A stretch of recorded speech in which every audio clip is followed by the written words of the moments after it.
Hello everyone, welcome to my YouTube channel. Today we will discuss about types of teaching models. As we all know that we discussed about the model of teaching in an earlier slide, so you can watch that video also before watching this video. उस video में हमने बात करी थी what is teaching model. Teaching model क्या होते हैं.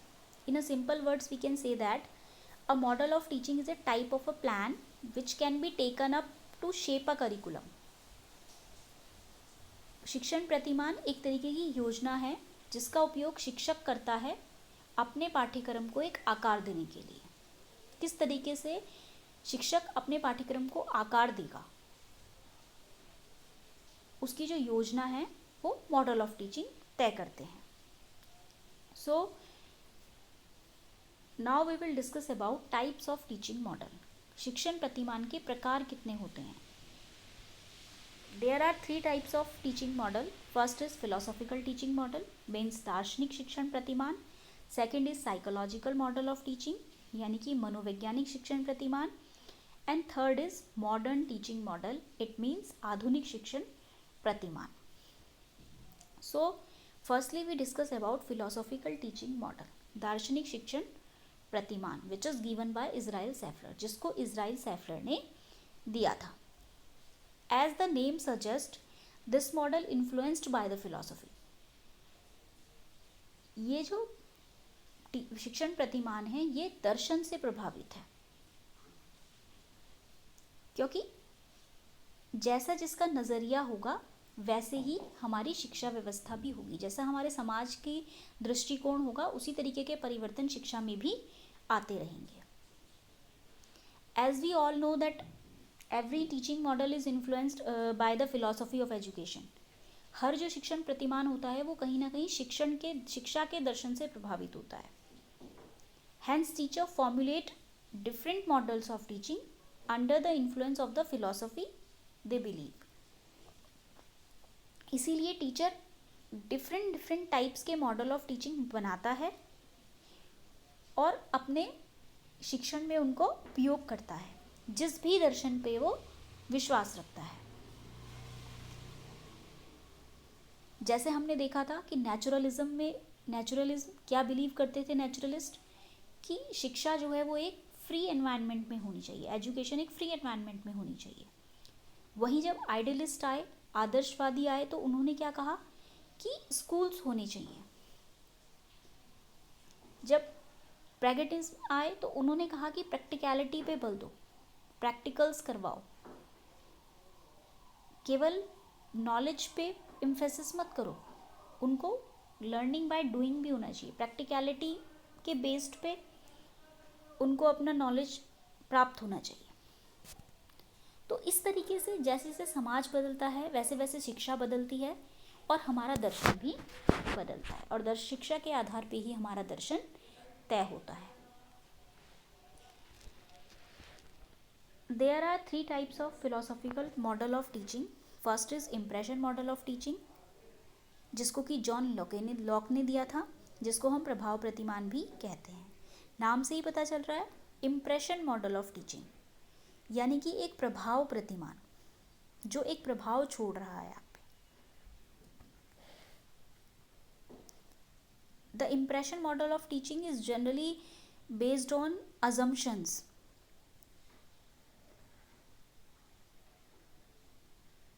जो प्रभाव प्रतिमान होता है वो जनरली सामान्य अवधारणाओं पर आधारित होता है.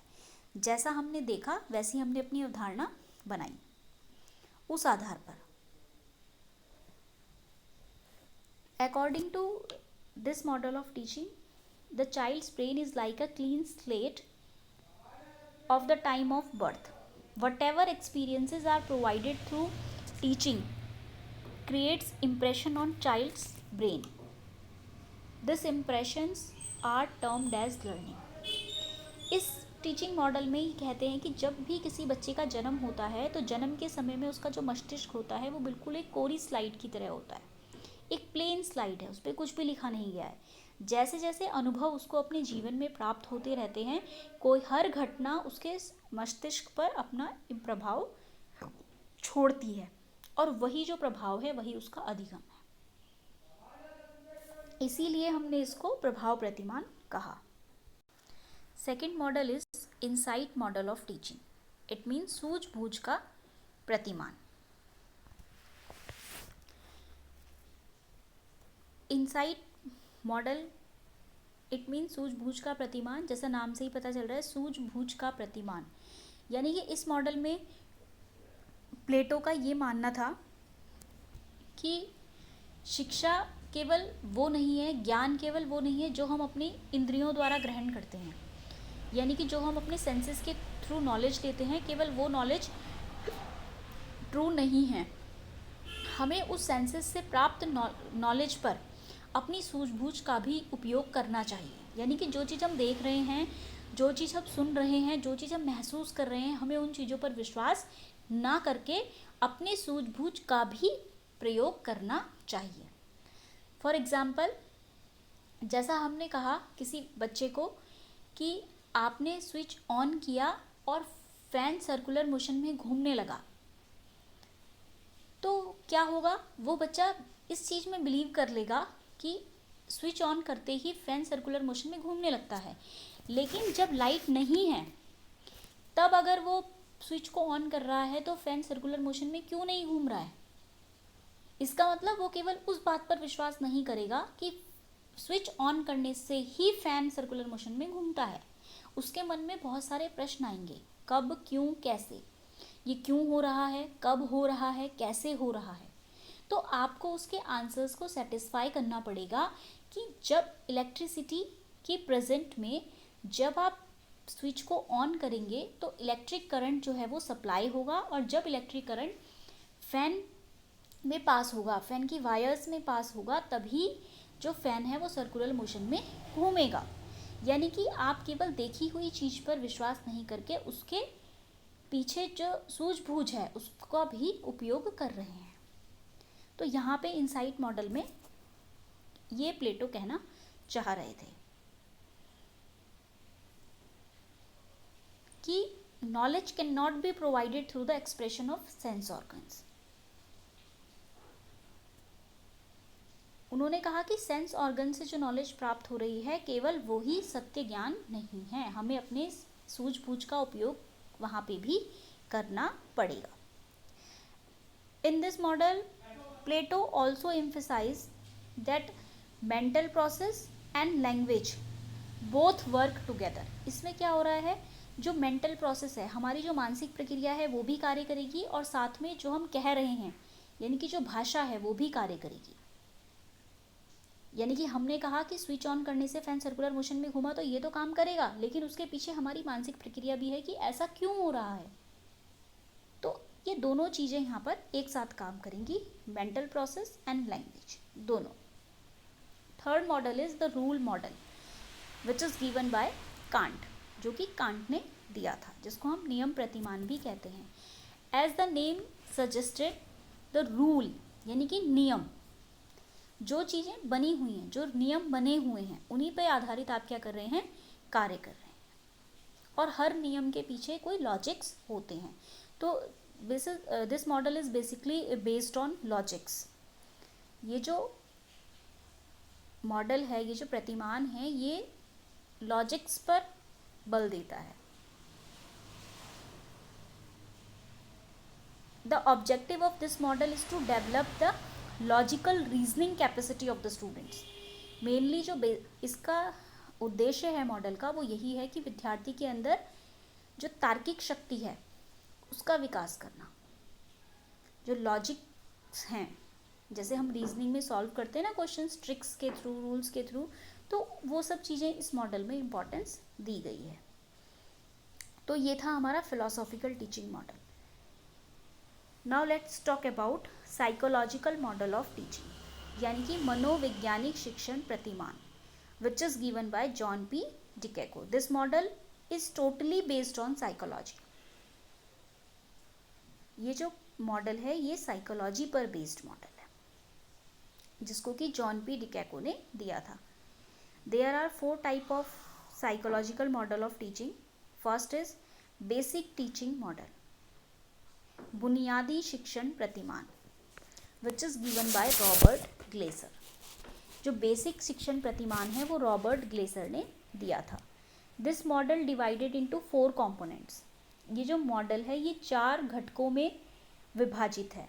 इन मॉडल्स को हम आगे की स्लाइड्स में डीपली पढ़ेंगे, तो यहाँ पे केवल हम एक बिल्कुल शॉर्ट इंट्रोडक्शन दे रहे हैं कि ये मॉडल्स होते क्या हैं, क्योंकि कई बार ये प्रश्न आ जाता है कि आपको 4 मॉडल्स ऑप्शन में दे दिया जाएगा और पूछा जाएगा कि इन चारों में से साइकोलॉजिकल मॉडल ऑफ टीचिंग कौन सा है। तो आपको पता होना चाहिए कि कौन सा फिलोसॉफिकल मॉडल है, कौन सा साइकोलॉजिकल मॉडल है और कौन सा मॉडर्न टीचिंग मॉडल है। तो इस स्लाइड को बनाने का केवल ये उद्देश्य है। तो हम बात कर लेते हैं एक शॉर्ट फॉर्म में बेसिक टीचिंग मॉडल की, यानी कि बुनियादी शिक्षण प्रतिमान की। As I said, this model is divided into 4 component: instructional objective, entering behaviour, instructional procedure and performance assessment. यानी कि सबसे पहले तो उद्देश्य की बात करते हैं कि हम क्यों कोई कंटेंट पढ़ा रहे हैं, उसका क्या उद्देश्य है। दूसरा, पूर्व व्यवहार, विद्यार्थी को कंटेंट पढ़ाने से पहले विद्यार्थी उस कंटेंट के बारे में कितना जानता है, उसका पूर्व व्यवहार क्या है। इंस्ट्रक्शनल प्रोसीजर, आप उसको कैसे इंस्ट्रक्शन दे रहे हैं, वो कौन सी प्रक्रिया है। और लास्ट में performance assessment by asking question पूछ के आप ये देख रहे हैं कि विद्यार्थी के पूर्व व्यवहार में कुछ बदलाव हुआ है या नहीं, उसने कंटेंट के विषय में कुछ जाना है या नहीं। तो इसको हम कहते हैं basic teaching model. Second psychological model of teaching is computer based teaching model, यानी कि कंप्यूटर पर आधारित शिक्षण प्रतिमान।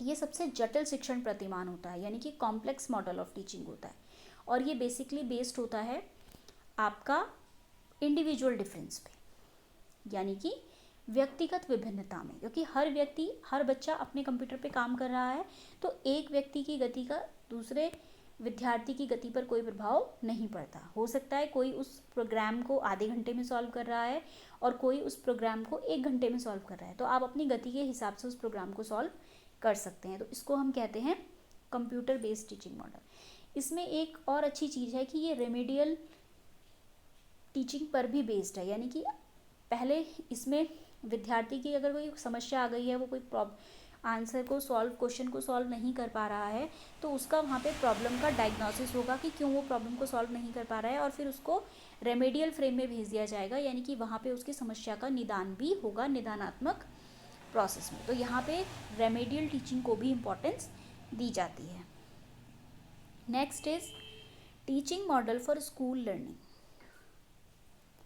विद्यालय अधिगम का शिक्षण प्रतिमान, जो कि जॉन कैरोल ने दिया था। Teaching model for school learning, इसमें इस चीज़ को इम्पोर्टेंस दी गई कि विद्यार्थियों को उनके अकॉर्डिंग समय दिया जाए, यानी कि जितना समय वो चाहते हैं विद्यार्थियों को आवश्यकता अनुसार हम उनका समय दें पर किसी भी चीज़ को समझने के लिए और क्वेश्चंस को सॉल्व करने के लिए। Next model is interaction model of teaching, यानी कि अंतः प्रक्रिया शिक्षण प्रतिमान, और ये मॉडल बहुत ज़्यादा इम्पॉर्टेंट है। An interaction model of teaching,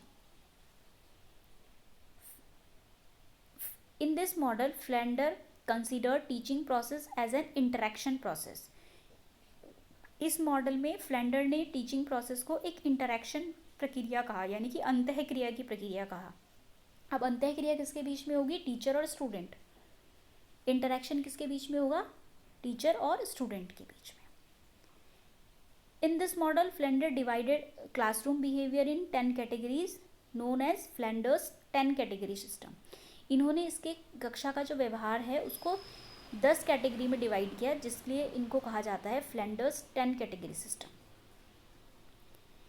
और मेनली इन्होंने एम्फेसाइज किया is on interaction between teacher and student.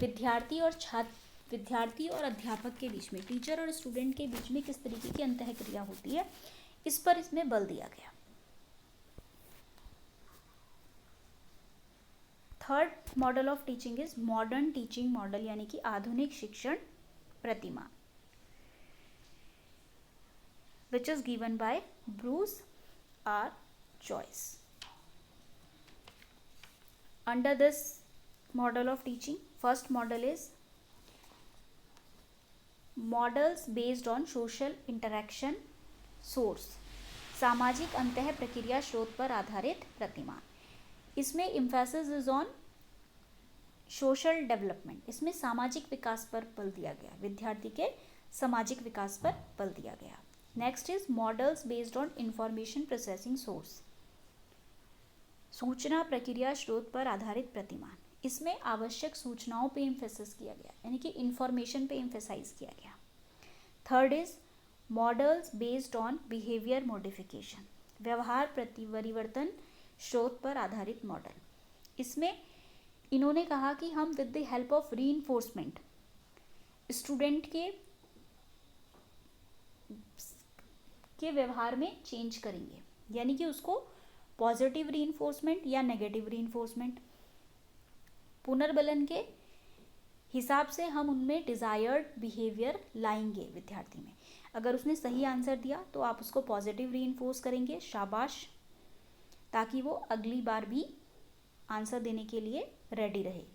और अगर उसने आपको सेटिस्फाइड आंसर नहीं दिया है तो आप उसको समझाएंगे, डांटेंगे नहीं, क्योंकि अगर डांटेंगे तो अगली बारी वो फिर आंसर देने के लिए रेडी नहीं होगा। तो इसमें हम रीइंफोर्समेंट की हेल्प से स्टूडेंट के अंदर डिज़ायर्ड बिहेवियर लाने की कोशिश करते हैं, यानी कि जो हम व्यवहार चाहते हैं वो चेंज करने की कोशिश करते हैं। फोर्थ इज व्यक्तिगत स्रोत पर आधारित मॉडल, यानी कि models based on personal source. इसमें emphasis is on individual development, विद्यार्थी के व्यक्तिगत विकास पर इसमें बल दिया जाता है। तो ये थे 3 teaching model, philosophical teaching model, psychological teaching model and modern teaching model. अब हम आगे की स्लाइड्स में जो इम्पॉर्टेंट टीचिंग मॉडल्स हैं उनको सेपरेटली भी पढ़ेंगे, तो वहाँ पे आपको और क्लियर हो जाएगा।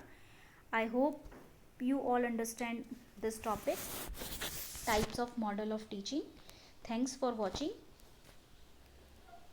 Have a nice day.